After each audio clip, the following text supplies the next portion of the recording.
Pozdravujem, v tomto krátkom videu by som vám chcel predstaviť tento veľmi hodnotne pôsobiaci plastový fotoramik, ktorý je určený pre fotografie 10x15 cm, respektíve 4x6 palcov. Tento fotoramik je robený v dekore dreva, ktoré je ozložené o takéto medené, alebo ak chcete oranžové či mosadzné pasiky, ktoré sú tri, pôsobí to veľmi zrelo, veľmi hodnotne.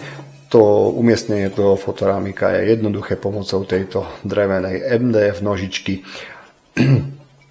kedy si ju vieme postaviť a jednoducho fotoramik položiť tam, kde to potrebujeme a kde nám bude pasovať. Tá inštalácia tej fotografie, respektíve vloženie tej fotografie je veľmi jednoduché, kedy odložíme túto zadnú časť a za sklo s hrúbkou 1 mm vložíme fotografiu, fotoramik naspäť poskladáme